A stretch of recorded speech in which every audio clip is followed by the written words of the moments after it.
Hey, welcome to another episode of Heroes. We're number 4 today, and we got a big show. We also got a lot of cool people on the set today. We got, as always, John Campea. What's up, man? I am not the cool person on the set, Hey, but come on. Very excited for episode 4, ready to get rolling. And we got Chris Gore. You'll know him as from G4's Attack of the Show. He's the founder of Film Threat. Chris, thanks for coming on the show. Dude, thanks for having me. And on episode 4, A New Hope of your show. That's right. This is a brand new hope. You- What's going on with you? Like, you're doing something right now on Kickstarter. What's going on with that? Yeah, actually, I'm running a Kickstarter campaign to bring Film Threat back, save Film Threat, and also bring back DVD Tuesday, my segment from Attack of the Show. I want to turn it into its whole show, talking about DVDs and film and whatnot. So the Kickstarter runs through April 21st. You can go to filmthreat.com. We'll redirect you to the Kickstarter, where you'll see some incredibly embarrassing footage.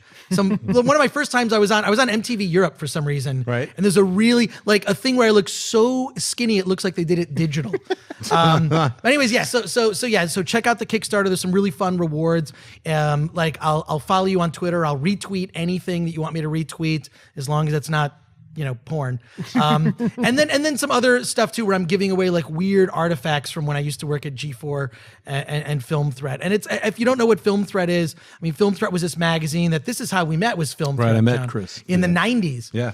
And it's a magazine that covered like people like Quentin Tarantino when he was this like, guy who worked at a video store, was going to make an indie movie, and people like Chris Nolan and Morgan Spurlock, like way back in the day. So Film Threat's been a longtime supporter of indie film. I think we need it now more than ever. So I hope you decide to contribute to the Kickstarter, because I will do a shout out to you and thank you personally. You know what's really cool is, like, you and I also, we met 2-3 years ago? Yes, at the junket for John Carter. In Arizona. Yes. And then we bumped into each other later since, and we've been trying for years to get you on one of our AMC shows. So I'm so glad you're here today. First of all, I'm honored because I love the show, love your guys' passion, love the and it's just like, look at this. This is amazing. I want to lick the desk. It's so, exactly. No, but the John Carter junket we were talking about was just super fun. It was a really fun and time. I love that movie. I don't know. For me, it's like, for what it was, I thought it was incredible. I know it was poorly marketed. I don't know why they didn't call it John Carter of Mars. Well, we you didn't think talk John about that Carter? all the time. Don't you want to just go see a movie about a dude's name and there's like some weird apes in the You can background? do a double feature with Jerry Maguire. It just makes no sense. Call Perfect it marketing. I don't know what you guys are talking about. John Carter of Mars, and I still have, and I have it. It's on the set.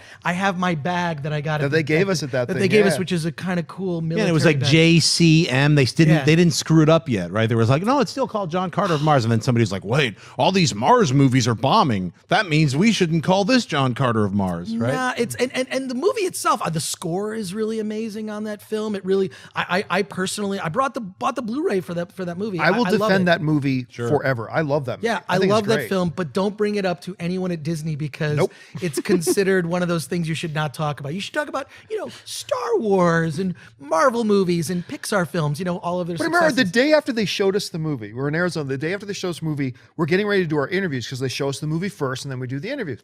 And the publicist dudes from Disney come up and they say, so what did you think of the movie? And I look confused. I'm like, the movie's actually really good. You guys do know you completely botched the marketing on this thing, right?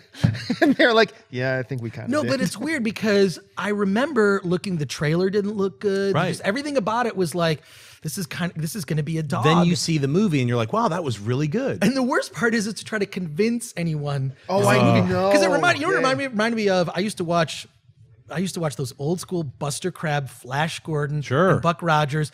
They were on right before Saturday Night Live.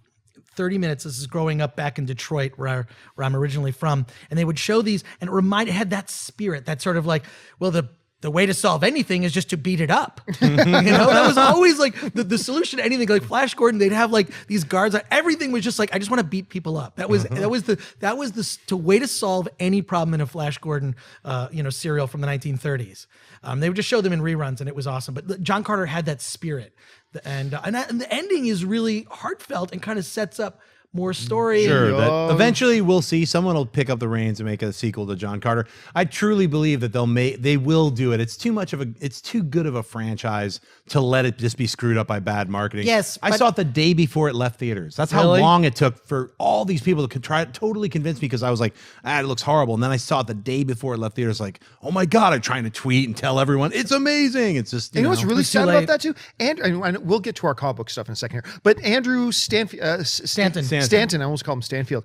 Andrew Stanton was like a golden boy at Disney at the time, rightfully so. This is a guy who should be on everybody's radar as a directed a hell of a pure sci-fi movie. That's one of the things about John Carter. It's like I keep trying to tell people, think of pure old style sci-fi. That's what this movie is. He did a great job with it, but it totally ran him off the rails, and he was not able to then do the projects he wanted to do after that, which totally sucks. I hope we see him return to glory. I agree. So yeah, there's a little recommendation for everyone here in this room is to check out John Carter of Mars. Not of Mars, but just John Carter.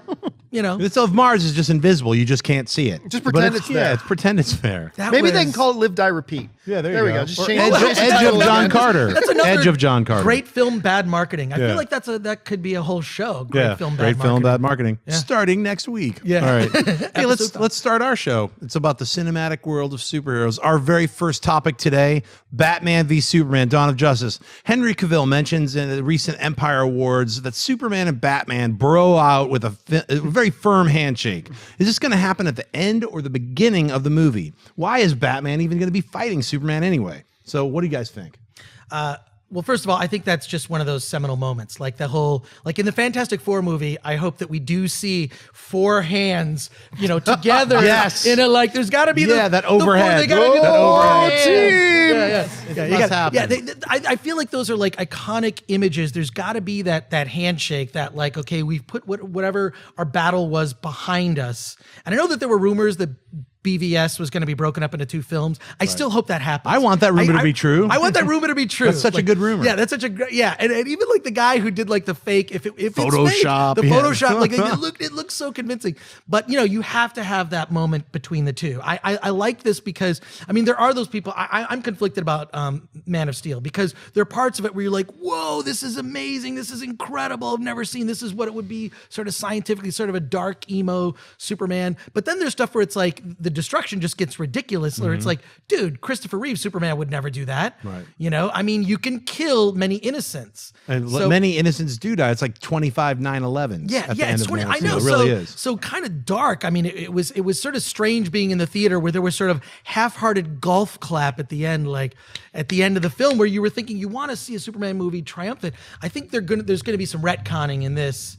And you're going to see the motivation for Batman's conflict with Superman, which I think will be really interesting because Batman, of course, has been in existence for longer. Right. He has a code. He has his way of dealing with justice. Superman doesn't yet have a code, and I think what we'll see happen is Batman will teach Superman a code, and it won't involve snapping former Kryptonians' necks. That's just a guess. Right. I think that's a really good guess. What do you think? First of all, I'm really pissed off that thanks a lot, Cavill, for completely spoiling the end of Batman versus Superman.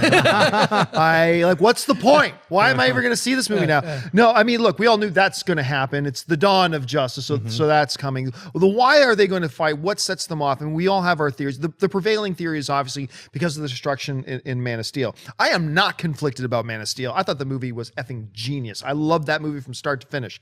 But that being said, it does present problems for guys like Bruce Wayne. It does present problems for guys like Lex Luthor that, oh, wait a minute, we just found out there's this alien. And then he brought his baggage in form of the other aliens from his planet down here, and their little domestic dispute destroyed a quarter of our city. That's a problem. No matter, he seems like a really nice guy, but having him around is trouble for us. Yeah, I agree. You set that aside. Think of if this really happened. Right, which is what I think what DC is going for. Right. What DC is going for is our films are going to be more rooted in reality, more and darker and grittier. They've actually come out and said that there's no humor in DC films, which I think is a missed opportunity. I don't. But I think there's humor. It's just not going to be like like funny ha-has. Right.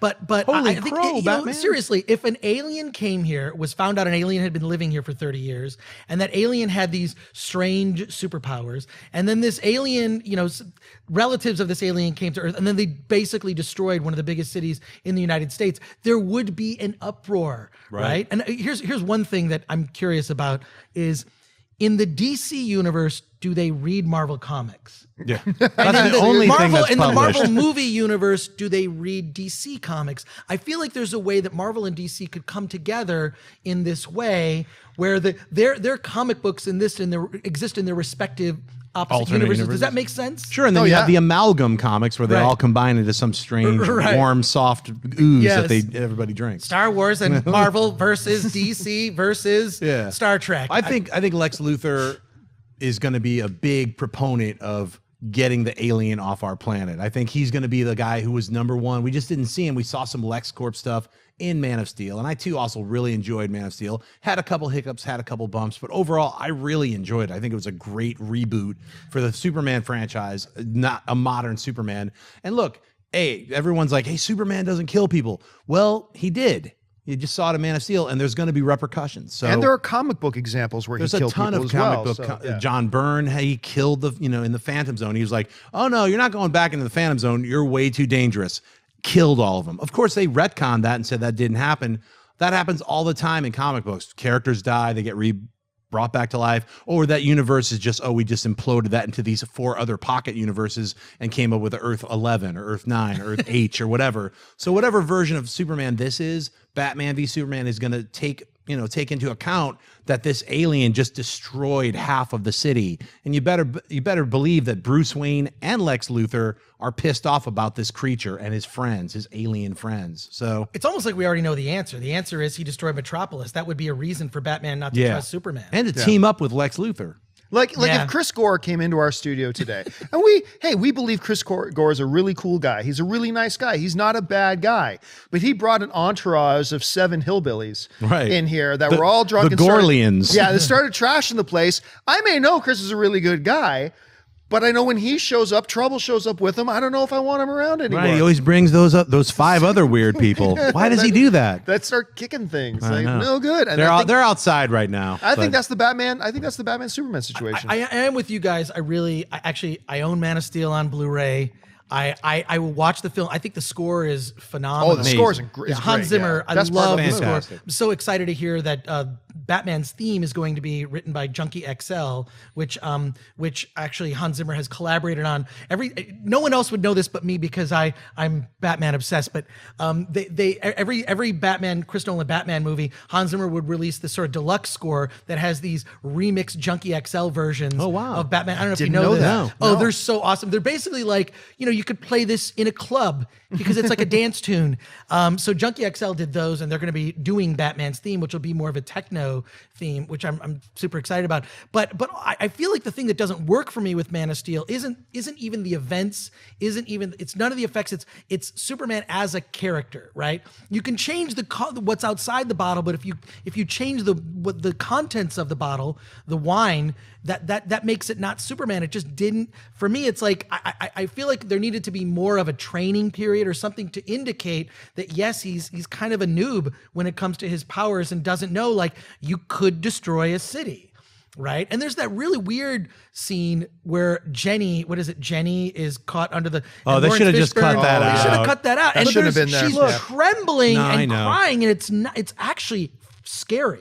Her performance is so. No, she did a great dramatic. job. But she did a great. All the actors. Yeah. You can't complain about the actors in that film. Look, they could have cut out that entire scene where he goes to the other side of the planet, fights that tentacled thing. Yeah. They could have cut that and the Jenny, like I'm trapped in a thing and there's an explodo thing. If they went right to Zod, the movie would have been 25 minutes shorter and everyone wouldn't have that battle fatigue that we all got. Okay. So. When you're done with your movie, can you please just do the Schnepp cut of Man of Steel? I want to see Schnepped. I want to see Man of Steel Schnepped. All right. Schnepped. You have to Schnepp some films for me. I'll Schnepp them up for you. Yeah. Let's Schnepp over to the second one. We're going to talk about Avengers Age of Ultron. So what is the new Avenger roster going to be? It's Captain America, Black Widow, the Falcon, Scarlet Witch, the Vision, War Machine. Who else? Anthony Mackie recently confirmed he appears very briefly in Avengers Age of Ultron to help set up Civil War. What do you guys think about that? Well, I mean, I love it because, first of all, the Avengers roster always changes. People are like, I love when they'll have like the cover of the comic, so-and-so dies this issue, right, and then comes back to life the next issue. Or like so-and-so quits. There'll always be that walking away into the something sunset. garbage can like with a garbage costume. can. Yeah, that's a Spider-Man one too. Thing. Yeah, but like that happens all the time. I don't think it's a bit. I feel like what the Avengers is going to become, especially when we get to Infinity Wars, it's the Marvel movie. It's the Marvel characters assemble. I really believe because they've split Infinity War into 2 films that it's going to be, you're going to see Daredevil in Infinity Wars. Oh, yeah. You're going to see characters from Agents of S.H.I.E.L.D. Like it is going to be the, all hands on deck epic 2 double film. It'll be 5 hours. I think it just shows that we everyone's giving Marvel credit for this connected universe. Connected universes have existed before Marvel movies. When Toho made giant monster movies in the 60s, those were connected universes with Godzilla, Rodan, Mothra, Ghidorah, King Ghidorah. Yeah.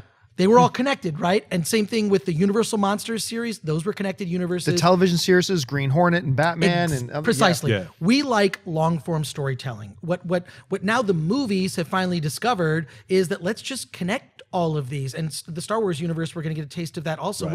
We're gonna have 3 Star Wars movies come out in a span of I think it's 16 months.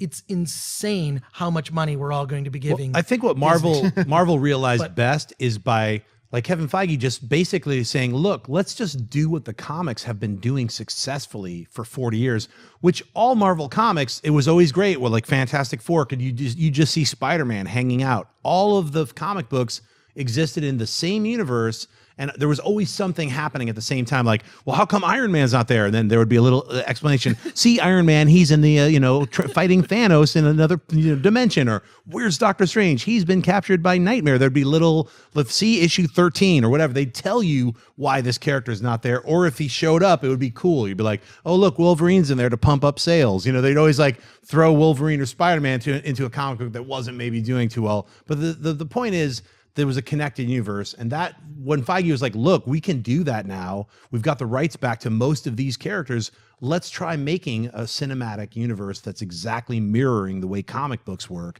We've got a fan base, albeit small, but they're diehard fans. Can we grow that into diehard cinematic fans? I think that's what's happened. Well, in talking about like, what will this team look like? What will the Avengers look like by the time we get to Thanos and that whole stuff comes around? There's a couple of big question marks that are floating around now. There was just an automatic assumption for a long time. Quicksilver and Scarlet Witch were going to be in the Avengers by the time that comes around. Well, now there's a prevailing theory going around, and look, just rumor and theory, but I got to say, I see some stuff lining up with it, that Quicksilver may actually bite it. In Age of Ultron. So we may not I don't think that's going to happen, but I'm seeing some people floating that theory and what they've got to back it up. I'm thinking, okay, that's not so far-fetched. I think Falcon's a no-brainer. Mm-hmm. I think just from his relationship with Cap, that event, especially after the events of Civil War. So I think he'll probably at some point end up there. I think he'd be a good addition to the team there too. I think Rhodey is probably going to die in this one because we see him in that opening intro of Age of Ultron where they're all partying together at Tony's house, and then you never see Rhodey again. And all the rest of all the footage of the rest of the trailers we've seen, he's not around. I still don't believe that they're going to cross over the television characters with it. Kevin Feige said, were you at that that Marvel announcement event where they announce all the stuff down at the El Capitan Theater? When you say was I at it, was I streaming it online in my pajamas? Yes, I was. It was like my Batman underwear. We were all there then, but in that thing, Kevin Feige said something that I thought was really interesting because somebody asked him about the television universe, and Kevin Feige basically, and I'm paraphrasing him here, but Kevin Feige basically said, I don't actually have anything to do with the television side. I'm not involved in the television side, which kind of leads me to believe that once we get into Thanos, I don't think they're going to cross those characters over. They very well might. They might. And on some levels, it would make sense that they do. But I'd be curious to see if they're going to do that. So what will the team look like? I don't think radically different from what it looks like right now. I think there'll be 1 or 2 new members, 1 or 2 guys will be gone. But I don't think it's going to be unrecognizable, this Avengers team, by the time we get to Thanos. Well, it's not much different than any night where you go to trivia night at the bar. Not every Avenger in your respective peer group assembles. True. Sometimes it's a different group and then new friends are brought in. Sure. It's just like any social gathering. Well, I think you'll particularly see the Vision will be a part of the Avengers. I'm pretty sure that Scarlet Witch and the Vision are definitely in. I don't know if Quicksilver bites it or not. I mean, in the original comic books, when Thor and Hulk and all these other characters moved on, Captain America got Hawkeye and Quicksilver and Scarlet Witch, and they came in, and then the Vision came in, about 20 issues later. So, and Black Panther came in. So we don't know how they're going to rock it. Black Panther's going to be there. We know that. I mean, we've got Andy Serkis confirming that he plays Ulysses Klaue, also not last Which night. is like, oh dear, catch me as I fall over from shock. Right. Yeah, what? Who's that? Like we've all been saying that, hey, looks just like him. I guess the cat's out of the bag. Yeah, for how many months since the first cat's trailer? out of the bag. Black Panther. Hey, so yeah, I think, and the big one that everyone's talking about, the rounding about who's going to play Captain Marvel, and is she going to show up at the very end of the Avengers? Is she going to be part of the Avengers roster? Boy, who would you cast as Captain Marvel right now if you could? Oh my God. That's such a good question. There's so much great female talent out there. Who would I want to see? Not Taylor Swift. That's just my only, just to get that out of the way. Right. I don't know, because it depends on what the take on the character is. Are they going to go young, as they have with this new Fantastic Four that's coming out? Are they going to go with an actress who has some gravitas? Are they like, what is I really think it depends on the take on the character. I actually have no clue. Yeah, and we do know that it's going to be Carol Danvers. So we know that we know which Captain Marvel it's going to be. Look, it's just become a populist thing, but I kind of tend to agree with it, even though it'll never happen. I like Katie Sackhoff for it. I really do. I think she might be a little bit too old for the role by the time they get around, because I think Captain Marvel's going to be like 2018, 2019. Right. So that might be a little unrealistic. But if they were doing it today, for her geek cred, her Starbuck was so bang on. And then I've seen her in a couple of smaller indie films too. She was great in Riddick. Yeah, I am completely all in on her as an actress. I really, really am. She was great in that Power Rangers. Yeah, she was awesome. Yeah, she was Even cool. though that last shot, I don't know that much about Power Rangers. What was she, a giant teddy bear at the end? Remember, she's like, I've revealed my true form. You look like a cookie monster or something. Like, what is that character anyway? The little weird dragon. So if it was today, we were casting it today, I would go Katie Sackhoff. I would love to see Katie Sackhoff. I just know that they're like, since everybody has been saying Katie Sackhoff, they're going to go the other way. Yeah, totally. So unrealistic. Even though it should be her, they're going to be like, nah, we want to surprise people. So like Emily Blunt would be cool. I would think Jessica Chastain was what I was thinking about her, and I was like, she's an actor's actor. Dude, you could cast her as Bill Cosby and I'd be in. But I'm just saying, seriously, Chastain she's such a great it. actress. Yeah. Why not get her? I mean, people is like, go for the top, the cream of the crop. Totally and agree. I think Sackhoff is a cream of the crop on that, but they're just not going to get her because that's been bandied about. Or maybe we've just finally broken Feige down. He's like, all right, Katie Sackhoff, get on the outfit. She's coming out next year. So, all right, let's move on to the next one. Angel confirmed in X-Men Apocalypse. Bryan Singer last night dropped some production art on Twitter, and it's Angel inside a giant cage, some kind of horrible, very King Kong-esque. Yeah, it's like some dystopian circus future nightmare with all these weird people like cheering as like a guy with wings is trapped in a cage, like, do something special, winged freak. Who knows what this is going to be about? We've heard maybe that guy could be Sinister, the guy Carnival barking in the background.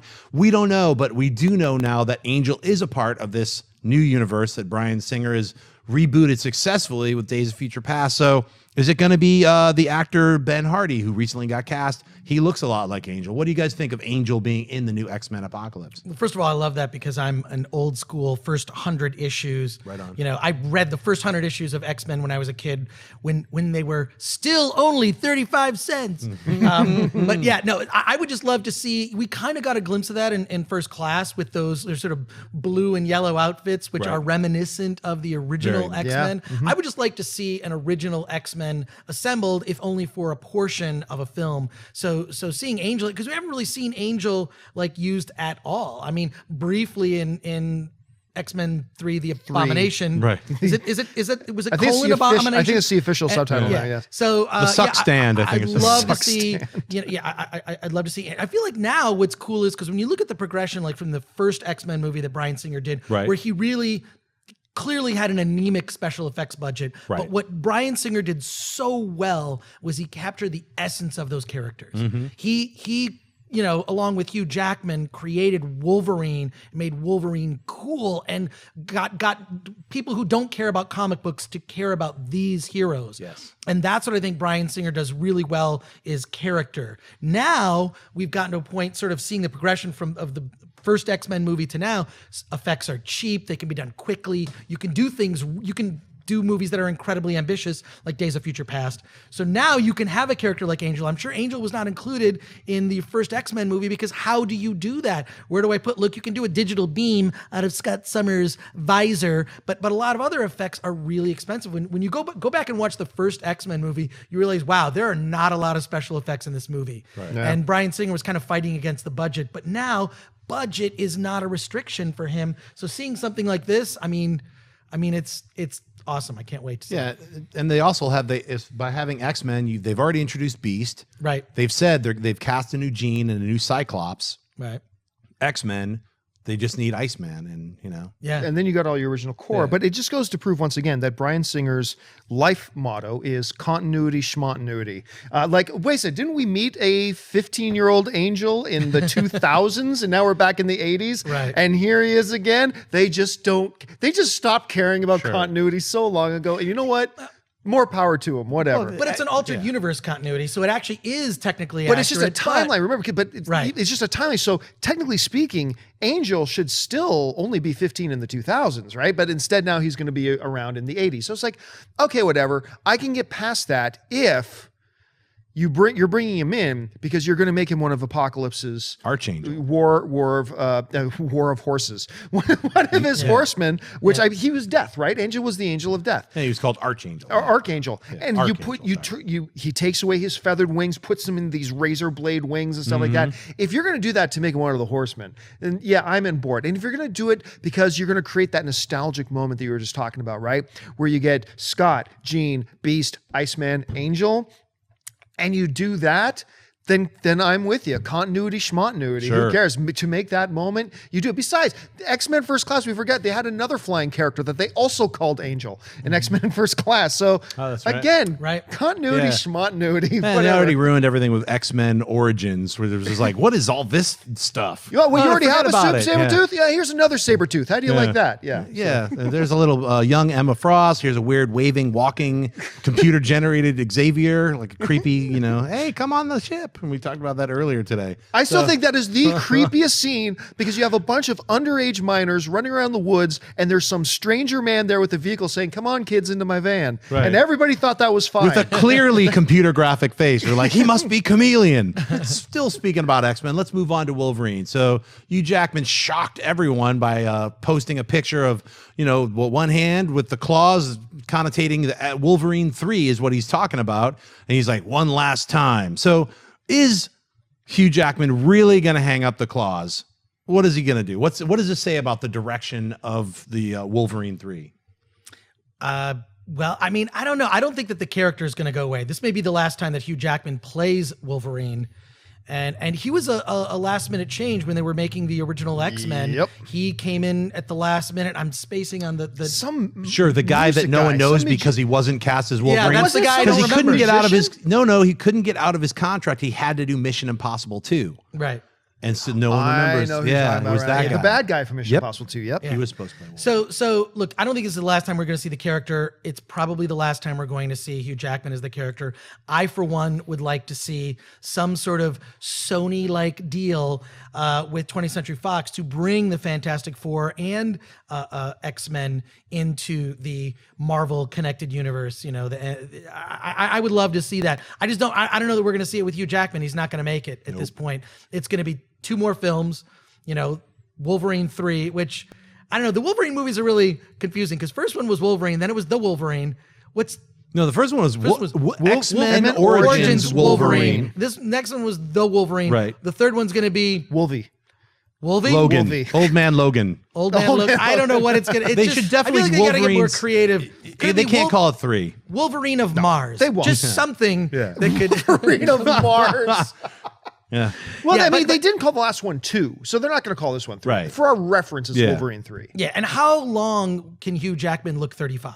I mean, like, look, Quite a long lot time. of actors. Yeah, a lot of actors. I mean, look at Robert Downey Jr. Man, he looks awesome. When he's 50, he looks amazing. Mm-hmm. So I love it when you see, you know, I love that there's that kind of consistency, and it's hard to imagine anyone else playing Wolverine but Hugh Jackman. I mean, he is that guy. You know, one of the best scenes in First Class is His little cameo. His brief cameo. two-word cameo. Yeah, which was awesome. But I don't know, like who could even play him? I mean, Unknown. I think it's Yeah. sacrilegious to even try to think of who else could play that character. He defined it. Yeah, I think he's gonna be in X-Men Apocalypse in some form, maybe a little scene or something. He's obviously gonna do a third Wolverine standalone film. He's saying one last time, you know, look. Well, I just never wanna say see- never. We can, you know. I want to see Apocalypse be an X-Men movie, not a Wolverine movie. Right. I think Days of Future Past was a Wolverine movie. It didn't need to be. I mean, by First Class showed us like, hey, there are a lot of people that care about other X-Men characters that are, you know, other X-Men characters not named Wolverine. And I like him being a part of the X-Men, but not always the focus. In Days of Future Past, that was the sort of one weakness for me. It's like, it's another Wolverine journey. I would say it was Xavier Magneto's movie. Wolverine drove us through those The first scenes. act, things though, bug the me first about that act, film. it was definitely a Wolverine movie. The first Oh, act. and yeah, and then there's Professor X. Yes, you know, you remember how I got crippled in the last movie? Well, now I can walk. I just don't have powers. I don't like when they solve a problem so quickly that would have added real drama. I mean, like, you know, he punches Magneto when he sees him. It should be because, hey, you took my legs away. You took my manhood. You know, I was a pussy hound before you crippled me.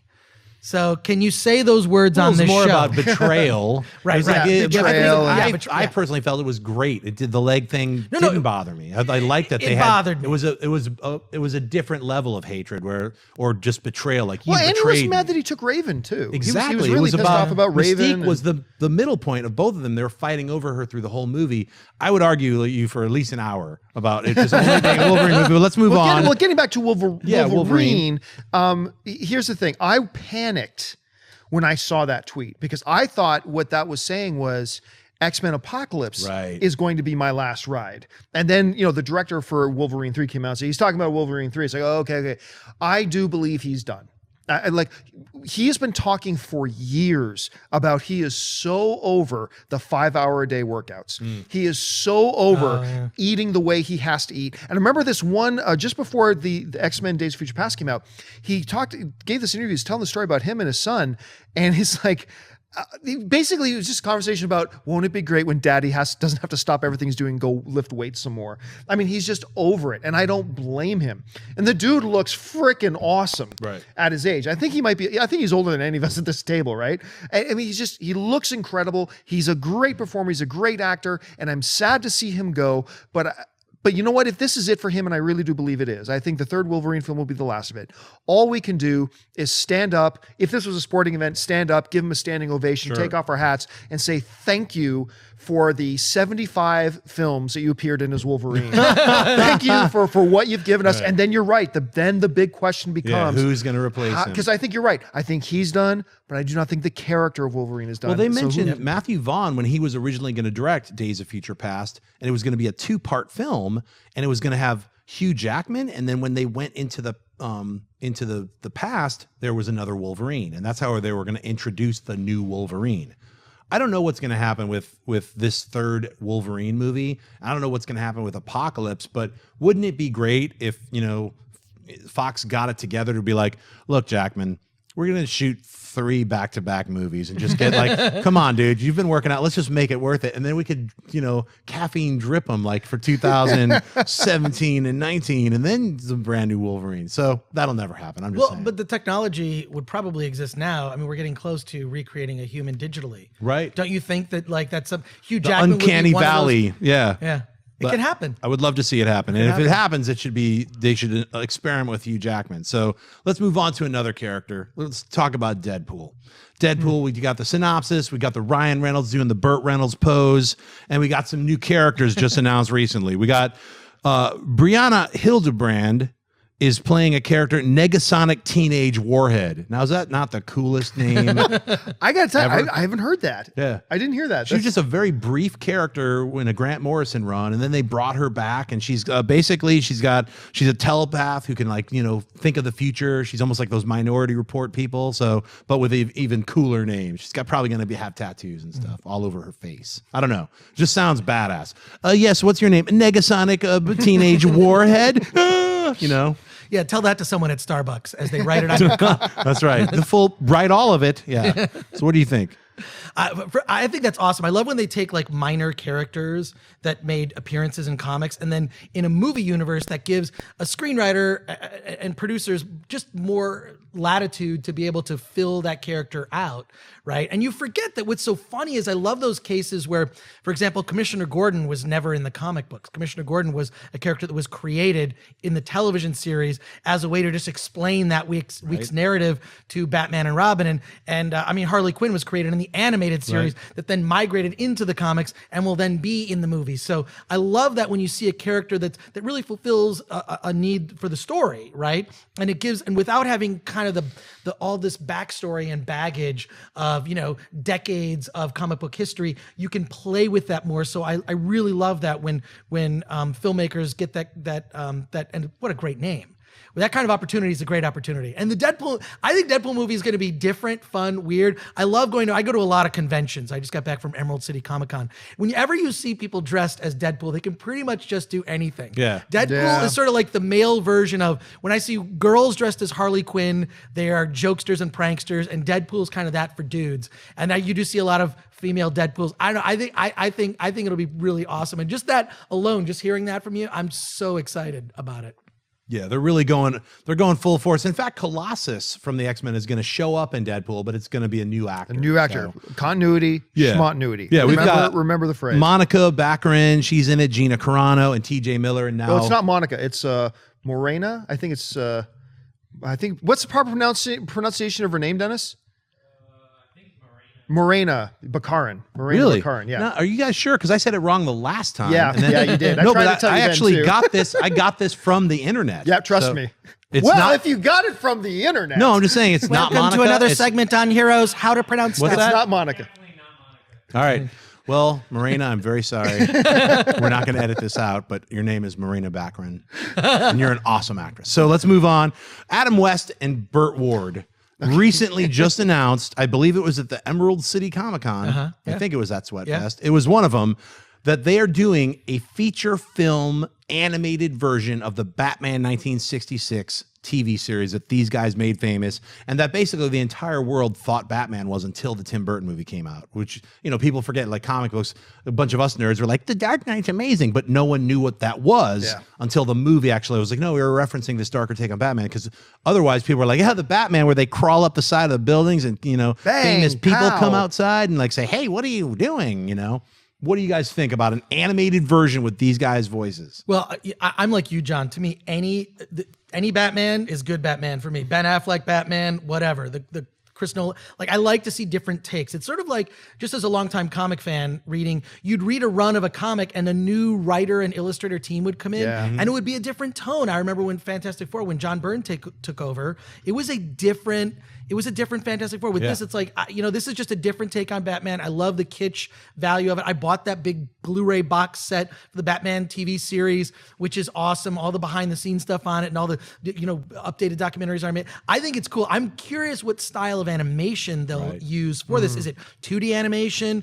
Is it going to be computer animation, digital? Is it going to be some new, what approach are they going to take? But what a great idea to be able to bring that back, because these guys are around. They can certainly do the voice acting. It should be just as fun. I mean, the whole fun part of it, a favorite film of yours and mine is Flash Gordon, Yeah. which Lorenzo Semple Jr., who wrote the Flash Gordon with the Queen music, Right. He wrote many Batman. of the scripts in the original pilot for the Batman TV series. So I'd like to see it. It's in that tone, and the whole point is you can do it. I mean, it's great to see like these actors coming back and reprising those roles. I'm just curious what style of animation. I think I could call it, because the reason this has gotten a resurgence is because the DC Comics, it was Batman 66. They started doing it about 3 years ago, and Mike Allred was doing the covers, which has that Madman, that flavory kind of a pop art 60s flavor. Like that's mainly more associated with Marvel Comics, because Mike Allred is so like he's a synthesis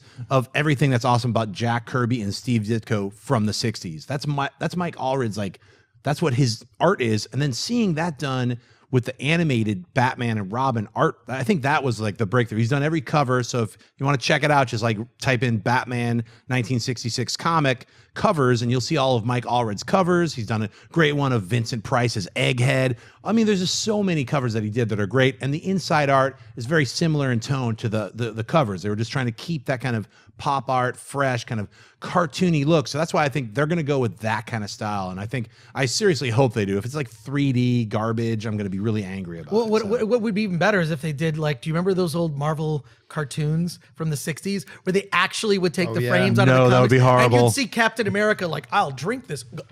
No, those were so bad. It was like Thor has already thrown his shield and it's just coming at you. I've thrown my shield at you. There'd be his entire hammer. scenes where only the lips would move. Yeah. You just sit there like it's frozen in a pose, like in a punching pose. Yeah. And they had like great sound effects and stuff. Look, I would Captain like to see America that throws his mighty shield. Yeah, they had songs for everybody. You know what? They're garbage, but that's all we had when we were little tiny kids. So you kids are lucky that you have all this amazing universe we get to talk about as adults. We're talking about cartoons and like 50 different movies of all these characters are happening that you get to watch. We had like weird cutouts of comic books from like 20 years before that of just like the Hulk moving his mouth. And we were like, that's amazing. That's all we had. Back in my day, I had to turn the pages. Speaking of going back in time, let's do our segment. It's Superhero Flashback, where we take a movie that came out over the last few, couple decades, whatever. We're going to jump around. We're going to talk about Tank Girl, 1995's Tank Girl. All right. It was published by Dark Horse, and it was created by Alan Martin and Jamie Hewlett. It was directed by Rachel Talalay, starred Lori Petty as Tank Girl, a then unknown Naomi Watts as Jet Girl, and Ice-T was a sexed up hybrid like human kangaroo dude. Malcolm McDowell played the main bad guy, had like a hologram head, and it was all about water. It was like a water world war kind of thing, and that's what the comics were, and then they really went into that whole storyline for the movie. It's a very strange, very weird, very uneven, but fun movie. What do you guys remember about Tank Girl? Well, first of all, you're kind of describing modern Los Angeles because in 1 year, we have 1 year left of water, folks. I remember thinking it was kind of a beautiful mess in the same way that I liked Buckaroo Banzai. Yes. Not a perfect film. It was like oh, you like robots? We got robots. You want like, scantily clad punk girls? Yeah, this is like before Suicide Girls, right. Like Tank Girl was awesome for that aspect. I remember seeing Lori Petty actually at Comic-Con. She was at Comic-Con 1 year. She was staying at this hotel. She was just out by the pool. Right. It was awesome to see her hanging out. I'm sure she was there for a signing or something. But yeah, no, I mean, that is one of those like classic, like not a perfect film. There's sort of like this list of movies that for me are like, they're not perfect movies, but if I run across them or if I have an opportunity to watch them, I do. Krull is one of those films. Disney's The Black Hole. Yes. Vincent and Maximilian. Yeah, exactly. Like there's like, okay, those movies were disappointments at the time they came out because just from a story standpoint, they were kind of cheesy, which almost, I remember as a kid just being like a huge like fan of everything sci-fi and nerdy, but just like there were very few movies that stood the test, that were like someone, I think today, what I think genre filmmakers have learned is like, make a good movie that happens to be a genre movie, that like the conflicts in it, the drama would appeal to anyone. You don't have to be a fan of anything, nerdy and geeky stuff. But at that time, that was kind of that was figuring that stuff out. And Tank Girl kind of fits that category of a flawed film that still we're seeing. The comic book, I think, is amazing. Like we even got like a hardcover thing of just like the artwork for it, which is so original. Beautiful. The big like bomb bikini top that she had where it's basically missiles. You know, I was so reading up cool. on the origin of that. That just started out as like a kind of like, hey, there was like, they would put girl on everything. They'd be like building girl, robot girl. And then the friend of theirs had like a bunch of tank drawings and he ripped one off and then he drew a tank girl and then put those big bombs on her. That became kind of like a symbol in England that, they'd have parties and raves called tank girl, dances. And it just became a thing. And then they made a self-published zine and did the comic book. And then, then it became a movie. So it's one of those things that it was just like kind of its own little cool punk rock movement. And it's always maintained that flavor. And that's what I appreciate about the movie is it has that weird edge. And it is weird and bizarre and uneven and strange.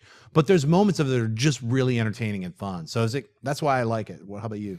It's an awful movie. There's no getting around it. We can try to talk about how cool the original comic was and how cool the people that are in it were and are and continue to be very cool people. But there's just no escaping it. It's a bad movie, man. The worst part is I can't argue with you. Yeah, I can't argue with you. I'm not going to argue with you either, but I'm going to pinpoint, like, just like we talked about Black Hole, there are segments in Black Hole that I will watch and enjoy, even though the movie overall is a bad film. The style of it, though. Here's the thing that makes it style special. over substance. The style of the film makes us all still remember it. Like there are bad movies that come out and you forget them 10 minutes later. Right. We are still talking about Tank Girl.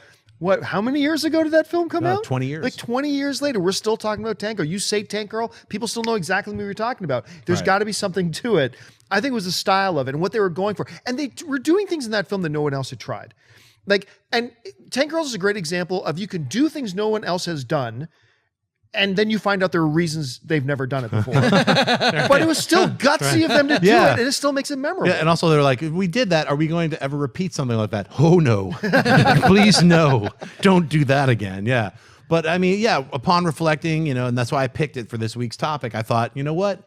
It's a bad film, but there's so many scenes in it that are fun. That's why I'm picking it out, because it is like a crawl. Like, where did he get that glaive? Or why are those creatures, their heads explode and they crawl out? Well, that's in a special effect that we never really figured out. We shot that one scene. It's in the movie. I mean, there's all these different reasons that you go back in time to watch or rewatch these kinds of films.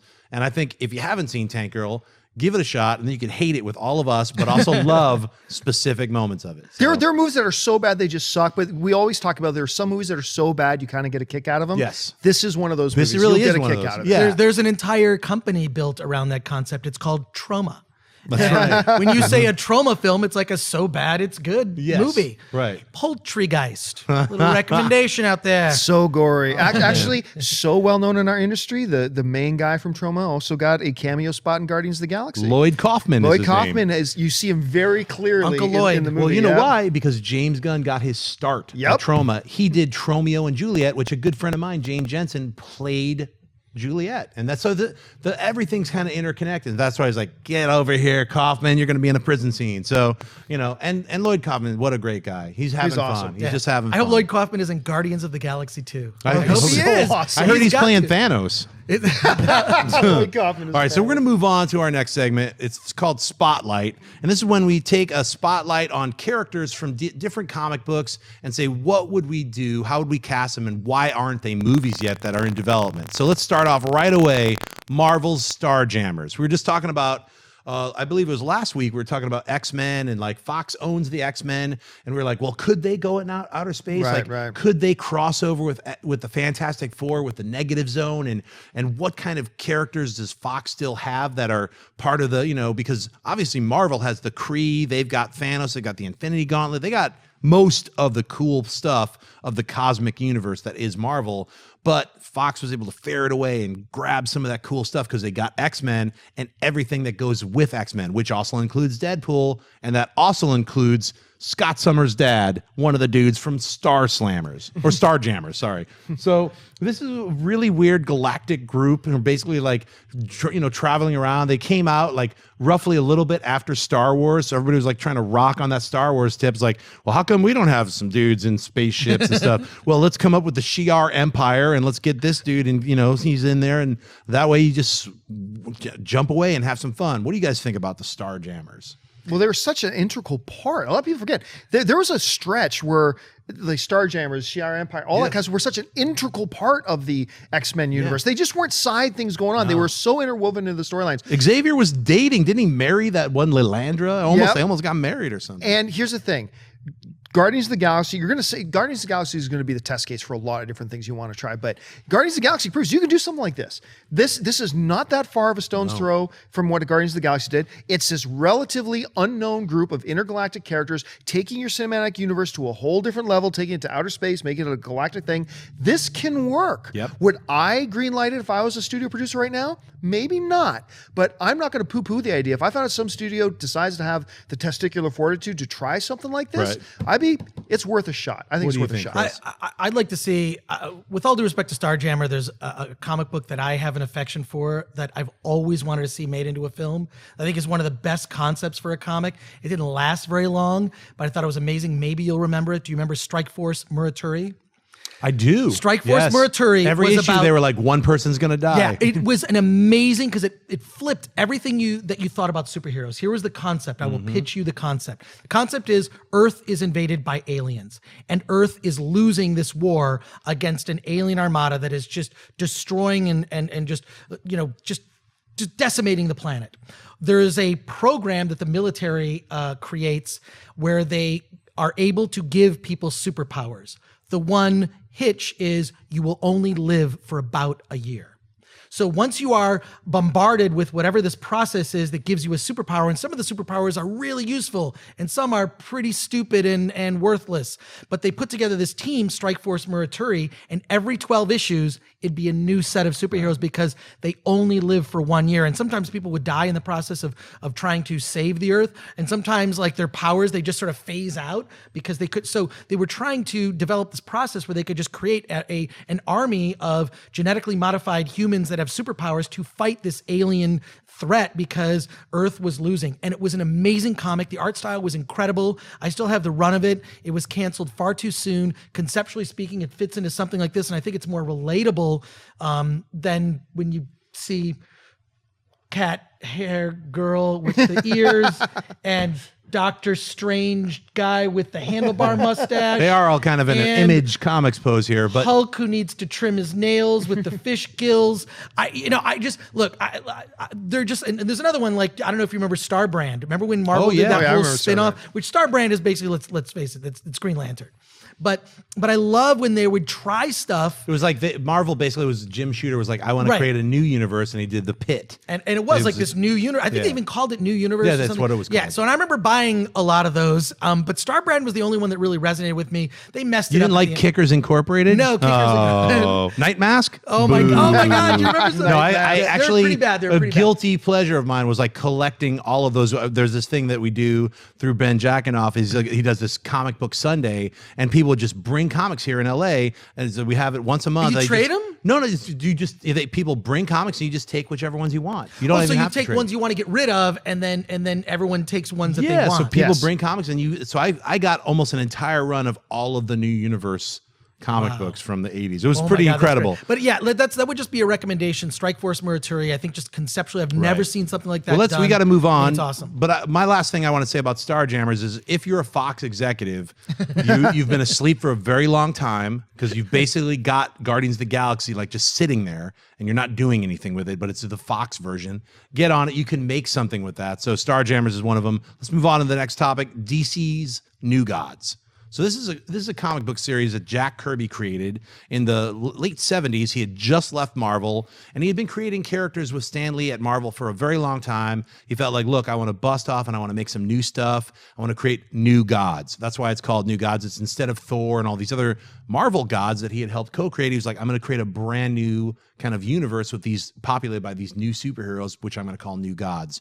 Now, this is a series that has had a very rough time to get translated in comic books and in animation. It's been very much co-opted by the Justice League. They've taken Darkseid and all of those, the parademons and all of Apocalypse, and made those characters sort of almost like the Superman's main villain, because they're at least somebody that Superman can go toe-to-toe with. Darkseid is a character that even Superman can't beat. He needs the Justice League. So in that sense, I mean, there you have a lot. If you look at the picture, you have the main guy in that weird floating apparatus. That's Orion. You have all these other characters. Mr. I want to know Miracle. who the cowboy god is with the green scarf. Yeah, we won't talk about him. Not every single one's a winner, Campia. Just look at the big picture, okay? He's got to pick the weird one to rip on. Yeah, I don't know. I don't even remember his name. I'm all about standing guy. Right. Standing guy in the upper right corner. So, all right. So what do you guys think of the New Gods? Obviously, you probably never read them. So let's move on. I bought those when I was a kid, and to me, it was all about the artwork because the story was I really felt it with the story for New Gods was pretty bad because it reminded me of just like every anime I see now where I'm just like the story is irrelevant. Right. It's but the art style. I'm gonna make you eat your words in about 5 seconds. Go on though. I loved the art style. I was obsessed with the art style because this was like also like around time. Like, do you remember when Jack Kirby did 2001: A Space Odyssey, the comic book? Those. Like that was awesome, and it was always like he had these the people's fingers were squared off. Right. They were all square at the end. I love that. Like, so yeah, please make me eat my words. All right. I know you're a fan of Star Wars. I've heard of it. Right. It's basically New Gods. Basically what George Lucas did is took the story, which you hate, of New Gods and wrote Star Wars. The source is the Force. Dark side is the dark side. Father, son, everything that you like about Star Wars is New Gods. But if you don't know about New Gods, you should check it out. They're all trade paperbacks you can easily get on Comixology or buy them in print. It's worth reading because it is a cosmic storyline that is very, very close to Star Wars. That's why it's never been made into a movie. They tried making it about 10 years ago. They were like they were right when Iron Giant was getting made. They were developing New Gods. It got canceled because they were like, it's just too much like Star Wars.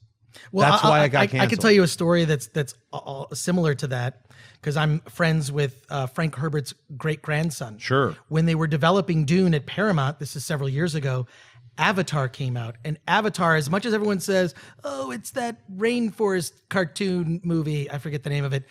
If you look at the arc of Avatar is a complete ripoff of Dune. He has to tame the sandworm. It's an outsider brought to another planet that ends up taking over, integrating with the local culture. In Avatar, he has to tame this dragon that he rides. In Dune, he has to tame the sandworm. And Paramount looked at Avatar when it came out and said, the story is so close, beat for beat, to Dune, we can't make Dune now. Wow. And that's direct from a relative of Frank Herbert. So well, it's an interesting thing. So that kind of thing happens. Like what has to happen is something has to go away for a while, and then it has to be reinvent itself. You were saying that yourself. We talked about this morning, where it's like everybody's influenced by other things, and it's like you like combine different things, and it becomes a brand new thing, or it feels brand new, but it's actually just a series of influences before we even had the idea of what world building was. That's what we talked about on AMC's Movie Talk earlier today. We were just talking about the idea of world building and reverse engineering, like taking a video game and building a movie and a comic book out of that. It's like it's just the opposite of what has always been going on. Now, is AMC Movie Talk like part of the AMC Connected Universe? Yes, it is. AMC CU. We actually call this we actually call this AMC Movie News Phase 3. Right. So it actually is. So but we're not connected to. We are not part of The Walking Dead. We're not that AMC. No, that's a whole different AMC. All right, let's move on. We've got our very last one, and then we're going to move on to Twitter questions. We're going to rock this out. Top Cow's The Darkness is another one that I think would actually make a really cool like horror film. Why I think it would be a good horror film is it's basically like a hitman guy who's a jerk. He's a scummy kind of dude. He makes a deal with the devil. He gets killed. Makes a deal with the devil and comes back with all these like weird, spooky kind of Spawnish powers. The only thing is he can't have sex anymore. But he's a demon alien creature. No deal. Yeah. He didn't know that though when he made the deal. It was kind of like the devil's like, I forgot to tell you this one detail. So it's a really strange, weird comic book series made by Top Cows. It was Image Comics. Mark Silvestri went off and launched this. And I just remember when it first came out, I was like, I love the artwork. It just had this real kind of really spooky. It was like McFarlane, but just had way more detail and just had a different flavor to it. I don't know if you guys are familiar with The Darkness or not, but I think it would be fun to see like a kind of a dark horror superhero film. You mean like Spawn? Well, I don't remember that being as a great of a horror film. I mean, it had a weird, creepy. It had elements. It did have. It was definitely a horror. In all of its crappiness, it had elements of horror to it and stuff like that. You I think made a great point the other week though, Schnepp, when we were talking about this whole concept of the horror genre coming into comic book films. I think Doctor Strange. I don't know if it will, but Doctor Strange is ripe to be that type of a genre, a mixture of genres and stuff like that. Funny thing about Darkness, when I look at pictures of him, it's like he looks like you said he's Top Cow? Yeah. I look at that as man, this looks like the proto-child of an Image comic. Doesn't he look like an Image comic character? Like definitely. Totally? Well, because Silvestri came from Image. That's right. Yeah, that makes sense. Yeah. Top Cow was kind of formed while they were all still at Image. Everybody had their own little imprints and stuff, and then Top Cow kind of broke off and did the Darkness. I can't actually even remember. You guys can correct me if Darkness started out as an Image, or it was like after he broke off and did his own thing. And actually, his name isn't pronounced Darkness; it's pronounced Morena. Morena Baccarin is the Darkness. So. Monica Marina Darkness is a brand new character that we've all created here. That we'll I don't know if we're ever going to figure out what her name is. Is it Marina or Marina is it Monica? Baccarin. Is it really Marina? Yeah. All right. Just going to be positive about that because other sites are now saying her name is Monica. So I just want to correct. That's because they heard you say it on the show. I'm not taking the hit. John Schnepp said it's Monica. He definitely said it was Monica, the girl from Homeland. No. All right. So let's move on to Twitter questions. Here we got question number 1 is from Juan Samariba, and he writes, AMC Heroes, so what led up to Batman Forever? Why the change in director, lead actor, and shift in tone? I almost walked out of the movie. What do you guys think? This can be quick answers. You know what's funny? Me and Schnepp, we were talking about this the other day. It's like, look, Tim Burton comes along. It's like all we knew from Batman was the Adam West Batman. That's all everybody thought. Like most people in the mainstream media, they thought of Batman as that Adam West. Right. And then comes along The Dark Knight Returns, which totally changes the whole concept. Right, Frank Miller's comic book. And Tim Burton decides to make this movie that stylistically heavily takes his beats from that comic, and we've got this kind of conglomeration of a darker comic book movie very, very, very early in the lifespan of the comic book genre, right? So there's still a little bit of hokiness to it, sure. That's the Jack's Joker and stuff like that. Got to run for mayor. But then they made, we were talking about this the other day. Where did this philosophy shift come from? Where it's like, you know what? Let's get totally hokey. Yeah. And Neon. they went completely hokey. And I'm not saying there's not things about Batman Forever that I don't like. There are things about that movie I like, but it was such a fundamental philosophy change. It's so jarring that even though they kept the same Alfred around, it still felt totally wrong. Always did to me. It is such a horrible film to rewatch. I recently rewatched Batman it. and Robin is worse. Well, you know, Batman and Robin takes the cake, but if you have fond memories of Batman Forever, just watch it again. Because I did, and I was like, I could not believe how bad it was. It was like, it's a horrible movie. And it's like you walk away like, you're like, oh, you know, Jim Carrey was actually fun as the Riddler. He was. I think he was. Rewatching it again, he was channeling Frank Gorshin. Batman Forever is definitely a step into the 66 Batman. Yeah, it was a step definitely backwards. Yeah, it was a step backwards. And that's what was like, we were all like, hey, we had Batman, then we had Batman Returns. Batman Returns did not sell Happy Meals. Parents were angry with a leather-bound Catwoman and a creepy, weird penguin from the sewers.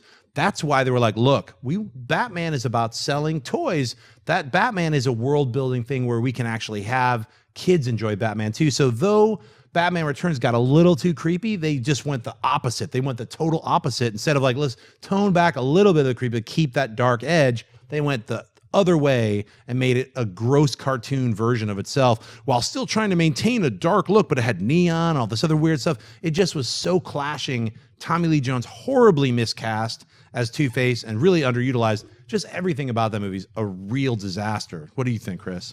Unfortunately, I have to agree. I mean, there are some guilty pleasure parts that I really like. You know, I think Robin's arc actually kind of works in it, but they wasted the character of Harvey Dent. They really didn't show his. I mean, it's shown in a quick flashback, which is pretty lame. But yeah, I mean, that thing is a flashy, loud, annoying movie. And I mean, the reason for the shift in tone is obviously Tim Burton left because, you know, they wanted him to make movies that sold Happy Meals. Yep. Michael Keaton even recently talked about how he would have done the third movie, but the third movie, he wanted to tell the origin of Batman. I mean, Batman's origin is an afterthought in the 89 movie. The 89 movie, actually, if you look back on that, I think that movie's a mess. A lot of people have these fond memories of the original 1989 Batman is a great film. I'll say this: I think Michael Keaton is really great as Batman. I think Michael Keaton's the best Batman. I think Christian Bale is the best Bruce Wayne, and I think that as a Joker movie, the 1989 Batman is a great movie if you like the character of the Joker, because that movie, if you look at the hero's journey. The hero's journey all follows Jack Napier, who you feel sorry for, who's this crime boss who becomes the Joker. And Batman had an origin too. No, and also the Joker created Batman. The Joker created Batman. Right. So it's this weird thing where, like, if you look back at that movie, you follow the hero's journey. If you plot the hero's journey, it's the Joker's movie. Just as if you go to Star Wars Episode 1, the movie is all about Jar Jar and the hero's journey, and a character who leaves his home, comes back and conquers. I'm not making this up. No, I believe. I've completely tuned out of this conversation. Exactly, now. but Jar Jar Binks is, look, the problem with Jar Jar Binks is screen time. Too much screen time. He should have been a side character, comic relief. George Lucas was obsessed with him. Anyways, we're going off in multiple tangents here. Yeah. What I will bring it back to is, yes, that movie's a mess. And, it just goes to show the people that are, look, studio executives in suits, we interact with them in our interactions as, covering this stuff. They're not all evil, horrible. A lot of them, they're guys like us that just want to see in story. Really, I think the priority has to be story. And that's the Batman Forever is definitely producer driven. Like, look, we want to sell toys. We got to go a different way. Let's go on to the next question. Sorry. We got Clayton Bambro, AMC Heroes. Do you think we will see Daredevil in any of Marvel's Phase 3 items? We kind of addressed that a little bit. You said, John, you say no? Yeah, I just don't think they will. You think so? Yes, absolutely. It's going to be, Infinity Wars is going to be all hands on deck. And if you know anything about the Infinity Wars, like that in the comics and what the story is, what's cool is they could be in the movie without being in the movie, if you catch my drift, if you've read the comic. Because you know what happens in the comic. Which one? Which Infinity? Right? Infinity. There's too many. Well, there's too many Infinity Infinity. Wars, Okay, but in the main story that I think they're going to use, half the life in the universe just disappears. Okay. So technically, you could have characters not in the movie, but they're in the movie on a view screen showing everyone all the life that's disappeared. Yeah, I think if anything, they would do like little cameos, like Matt Murdock's on a TV or something. I don't think they would have Daredevil side by side with Spider-Man. But not I think a big presence, but I actually think that Infinity Wars is going to be all hands on deck. All right, let's move on to question 5. We got Ben Owen Coggins saying, AMC Heroes, how would you feel about a live-action Lady Death reboot? Lady Death. Yes. So she's a comic book character. She's like pretty well known. She had a lot of. I'm drawing a blank. What was the original? Like a reboot? reboot? Animated. She was just an animated thing. Yeah. Yeah, sure. I think I mean, to me, it's like Lady Death would work. Like we were talking about, put that in a horror movie kind of spin, make it very not superhero-y, and make it like a horror film. Then I think. I don't know even about calling it Lady Death, I guess you have to just make a cool font for it, or just take it out of the superhero realm. Because right now she's kind of like this white, like super albino gal in a bikini. So it's sort of like, I don't know how that would translate. We've seen barbed wire and some certain things. You have to translate it in a very specific way for it to work. And if you went horror style way, like you don't want to mess with Lady Death, or I don't know how you would do it, but that's what would be what I would say. Let's move on to question 6. We got Nicholas Bodo writes, AMC Heroes, what do you think of having Riddler, the Court of Owls, Hush, and Dr. Hugo Strange in the Batman reboot? So with Ben Affleck. Okay, I think the Court of Owls is a very intriguing thing that you could do. I mean, it's something that they got involved with in the New 52, and it's fascinating. I almost think you have to establish, you got to establish Batman, this new standalone Batman in this universe, before you bring in Court of Owls. Mm-hmm. So that could be something to do a little bit down the road. But if you set that up right and then you get to a Court of Owls, that could be really good cinematically. Also, it's interesting, like since we haven't seen BVS yet, Batman v Superman, at what point are we meeting Batman? How long has he been Batman? I mean, there's rumors that, of course, Robin is in it, or Dick Grayson is in it, and then maybe there is a Robin that didn't live. So how long Court of Owls may have already happened in that timeline, right? No, so like what would be the repercussions of that? I've always thought like it'd be really cool to just do a Batman movie where they go to the Batcave and there's a giant penny. No explanation. Please there's a let T-Rex. that happen in this new Batman v Superman. Yeah. I think that should, and they have the ultimate opportunity to like have everything. They have the opportunity to have everything because Frank Miller's The Dark Knight Returns, that giant penny was in the Batcave. All the things that you remember from the comic books that happened before the transformation of a newer, darker Batman. We're honored in that newer, darker Batman. I think that Zack Snyder is such a fan of that world, that Frank Miller and Alan Moore and all the archetypes of the late 80s comic book writers, the people who established what we're into now. He's such a fan of that world that I think he's bringing that into this new DC cinematic universe. So we're going to see those elements that we've all wanted to see for years and years and years. I just want to see. I want to see some kind of a Joker trophy in there. Like, I don't know what their plans are with the Suicide Squad and where they're going to be introducing the new Joker into the timeline. Right. Was he already an old arch nemesis of Batman before he retired? But if they do, man, I would love it if you had some kind of Joker trophy. I think you're gonna see that clear glass thing with a Robin outfit in it, and Joker I don't killed think him. so, I but think it would you be will. interesting. I think it's a possibility. Let's move on. Oh, you got anything else? No, just we like, can talk about this for a while. I'm stoked about that. A lot of those people call those things, those little call outs, those little Easter eggs and movies. Sure. Some people call them fan jobs. I love fan jobs. I think that shows that the people behind the movie really care. I think it shows they pay attention, Right. and it's little stuff for us nerds to we get something out of that, like the giant penny. Sure. I love that, and that was what reading The Dark Knight Returns, that Frank Miller. I remember buying issue 1, and it was those 3 months, because it came out over the course of a year, just like the original Watchmen, and it was just interminable to wait. But and that meant that you read them over and over. Oh my God, you read them over and looked over. at the detail, the level of detail that was in that it was epic. It was like, if they ever make a Batman movie, they should just make it just like this comic book. Oh my God! Well, they And did there the was a little bit. animated version of the Dark Knight.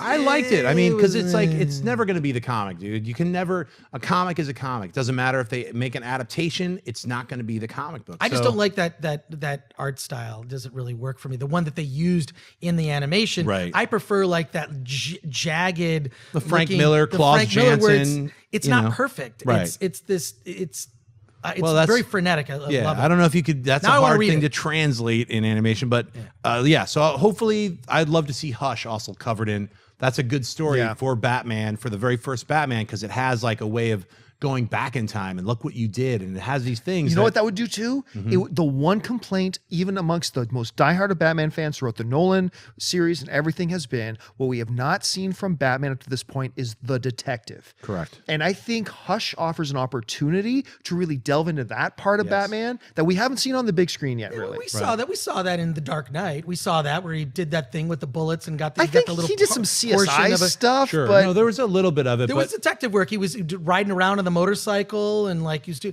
I mean, I think that was there. I think that was there. So I think Hush disagree. gives that opportunity to see it, but also since we have an older Batman and someone who's like in the Man of Steel, you see Clark Kent when he's a little kid with a cape. What's that? Yeah. And Yeah. what Where is- did that come from? What is that? Yeah. And that's why I'm curious about, like, what was the universe that Clark Kent grew up in? Did he grow up in a universe that there were heroes?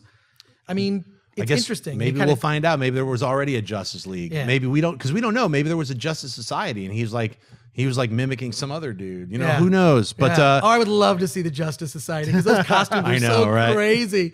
Sorry, question 9. We've got Al Palmer writes, will we ever see a wide released animated DC comic film again, like they did with Mask of the Phantasm? Love the show. Thanks. I think we covered that because we just said Burt Ward and Adam West doing it. I don't think that's going to be. I don't think that's going to be in theaters. No? I Yeah, really no, it's don't. going to be a Blu-ray and Yeah. a streaming thing. It's good, but that stuff is great. Actually, the DC, I have loved actually the Avengers animated show, their animated features that they've done. Right. Those have all been phenomenal. They've been fun. I mean, they've been really fun because they're based on certain comic runs, and they have been really. I like the animation style for that, but I just didn't for the Dark Knight Returns. Sure. I didn't think it was as much like the comic as I would have. Yeah, I mean, you know what? The animation style that they did in The Dark Knight Returns, it didn't bother me because I knew that, like, they just don't put a lot of money. They put extra money into that Dark Knight, because it was a 2-parter, but they just don't put that. They don't put as much money as they should. It's like literally, it's like I think it's around 600,000 per movie. I'm Right, like, but no, it it should be 2 million. But the one thing I think we can all agree on is Kevin Conroy as he's the voice great, of Batman. fantastic.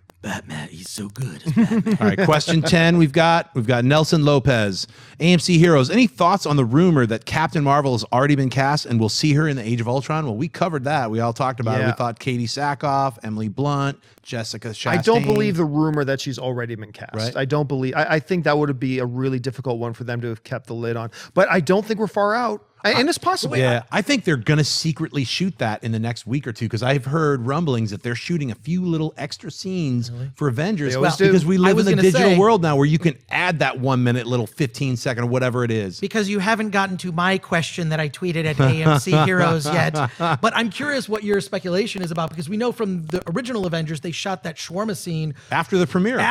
And days before, they were able to get that in. Right.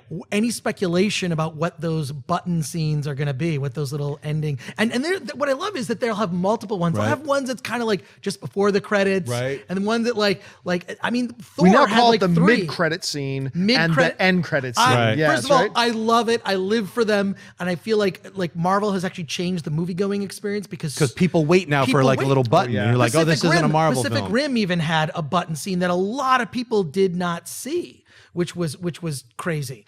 So any speculation about it? I'm asking you because I didn't have time to send my tweet. My speculation would be like if they were going to add a button scene and they were like, look, we're going to rock it right after the premiere. Before the premiere, they would do like a button, hits and Carol Danvers answers the door and they're like, Avengers Initiative, we need you. Like more credits. Then War Machine, or they'd be like, they'd get all those people. Doctor Strange, Benedict Cumberbatch is in his floaty, Doctor Strange asylum, and it's like Wong shows up. He's like, Mr. Fury is here for you, and then it would end with the Avengers new roster, and it would be like all these people that we've only speculated, and it's like some kind of like special announcement. That would be insane that the Avengers roster is announced at the very end of the movie, and you've seen them collect all these other people that weren't even in the film. They're just like Avengers Initiative. We need all to rock in a series this. of end credit scenes. Yeah. I think they would be mad. I think they're mad if they don't use at least one of those two spots to push Ant-Man.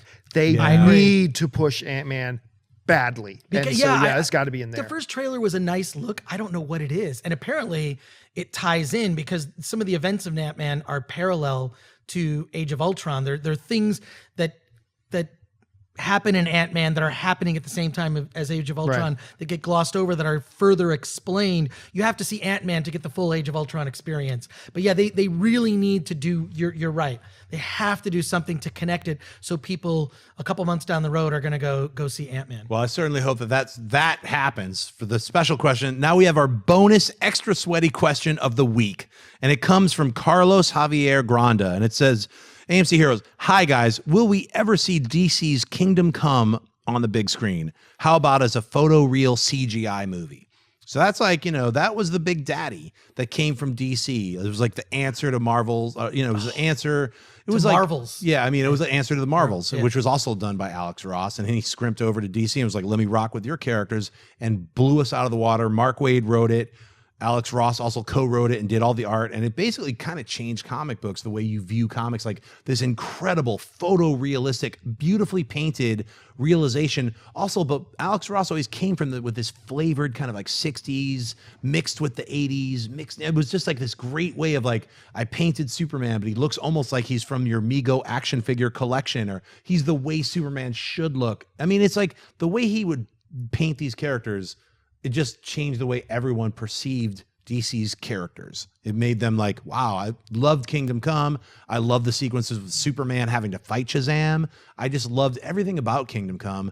I would love to see it done in some way, but don't you think that what's happening now with the DC universe, and now they're going to have, a DC movie every year or more, it's going to borrow from that. I mean, if you look at the Chris Nolan's Dark Knight trilogy, it borrowed heavily from, it was sort of like, here's a greatest hits of all the great moments in Batman comics from the last 75 years. He borrowed liberally. I think what's going to happen is you're going to see Kingdom Come like things happen in these further DC universe films like Justice League Part 1 and Justice League Part 2. Here's the funny thing. If they released a Kingdom Come movie tomorrow, that the internet would be flooded with fanboys going, they're just stealing from Civil War. Wow. Before there was Civil War, ladies and gentlemen, there was Kingdom Come. Way before. That that those comments would come. But you're right. The art style really influenced things. They're almost like production paintings for a movie, and really, because they weren't comic book like. They were realistic paintings. Yeah, and that's why I would kind of shy away from trying to do it as an animated series Yeah, or like an hell animated no. movie or even a CGI movie. I just wouldn't want to see that. I would like if they're whatever they're doing with Justice League Part 1 and 2. I've heard like they're bringing in Brainiac and then Darkseid as the second movie. However, because they're going to get cosmic in those movies. That's just what's going to happen. So after that, they have to go inward. And by going inward is by we've established all of these characters. We've just made like 15 movies. It's 2020. Now we've got to go inwards because contracts are, it's sort of like short answer is never say never, but not in the next 10 years. No. Well, I think it's a good capper though for whoever is established like Ben Affleck and Henry Cavill, whoever they get to play Shazam. In 10 years, if they're going out, they should have this be the go out blowout, Well, I mean, for me, we've seen so many incarnations of Superman. Seems like Lex Luthor always is the recurring villain. I just wonder, one of these days, are we going to see other Superman villains? I would love to see Mr. Mxyzptlk. Let's do, even if we see Mr. Mxyzptlk like just in the beginning, like the first 10 minutes and Superman defeats him and then has to go back to, the Daily Planet for lunch, whatever. Just give me Mr. Mxyzptlk. All right. I want to see the purple hat, the orange suit, the Lucky Charms. Floating on a little baby cloud. Give me a little Mr. I'd say Mr. Mxyzptlk. Give me Mr. Batmite. Mxyzptlk, please. Yeah, Batmite. Batmite Where's with Batmite? him. Herbie the Robot. So with that, we're going to end this extra long episode of AMC Heroes. And let me starting off with Chris Gore. Where can people find you on the internet? You can find me on Twitter, that Chris Gore. You can go to thatchrisgore.com, Instagram, that Chris Gore. I tweet a lot from conventions. And please visit filmthreat.com, which will redirect you to my Kickstarter campaign. It ends April 21st.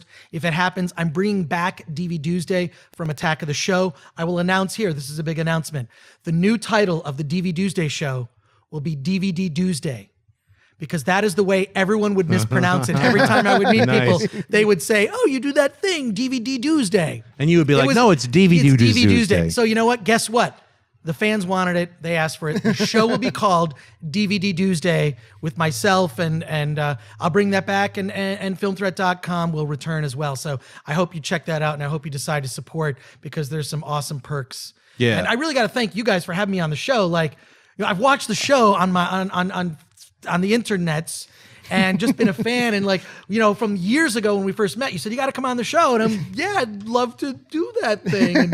And just being here, it's like coming home. These are the kind of conversations that you have in the bar at Comic-Con, where it's like the Marriott bar, the Hilton. Yes, man. These are the yes, you can go off to the fancy schmancy Hollywood party. I'd rather hang with these dudes and be sitting there with my cheap beer and just having this kind of conversation. Because you mean nerding out? Nerding out. Because when the cameras turn off, we keep going. The conversation does not end.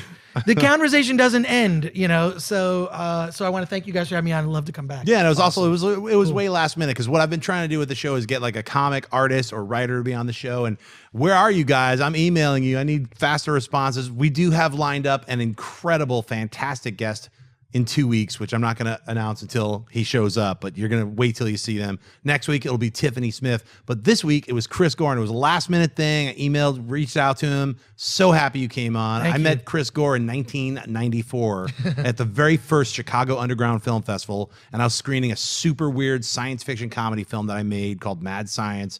And he went there, and he helped me by saying, look, dude, this is fantastic. You got to come out to LA. You're making some cool stuff. And it was many years since then. We've been pals for a long time. So it's always great to hear your voice, and especially to be on the show. Thank you, John. John Campea, the guy who's running the boat here. Always good to hear you chiming in and talking about superhero stuff. We do it on a daily basis. Every day. This is the extended mix version. And where can people find you? You guys can find me on the various social media networks. Follow me on Twitter or on Facebook at John Campea. And this is a good time to announce my Kickstarter as well. You can follow my Kickstarter. Just go to kickstarter.com/John Needs New Pants. My goal is $100 by the end of Wednesday. Do you need Hopefully, I need new pants. This explains a lot. At least 3 new pants. He's actually naked right now, guys. Below the table. This is not a spoiler, but this man is one not, of the perks. He's got underwear on. One of the Kickstarter perks is that I will not stand up on next week's thing if you get me my new pants. All right, well, and you guys can find me just at Twitter and Instagram, just at John Schnepp and at TDOSLWH. I'm almost done with my documentary. We're doing a premiere for it April 30th at the Egyptian Theater. If you live in Los Angeles, you can get tickets at fandango.com. Then we're going to rock it at the Egyptian May 1st and 2nd. please come on by. We'll be there in person. We've got a lot of special guests. I don't want to announce it and ruin it. Just come there. You're going to be sweating out with a bunch of people. Gore will be there. Campy will be there. A lot of other nerds. It'll be a lot of fun. So, and then we're going to rock and roll through May and June. We're going to be doing some AMC tugs where you can actually buy tickets online to go and see Superman, The Death of Superman Lives, What Happened. We're going to be screening this documentary for May and June, and then definitely come to San Diego Comic-Con because we got some explosive stuff happening there. So that's it for me. AMC Heroes. Thanks for tuning in. You can definitely write us a ton of questions. We like answering the Twitter questions. Keep them coming. #AMC Heroes, and we'll see you next week.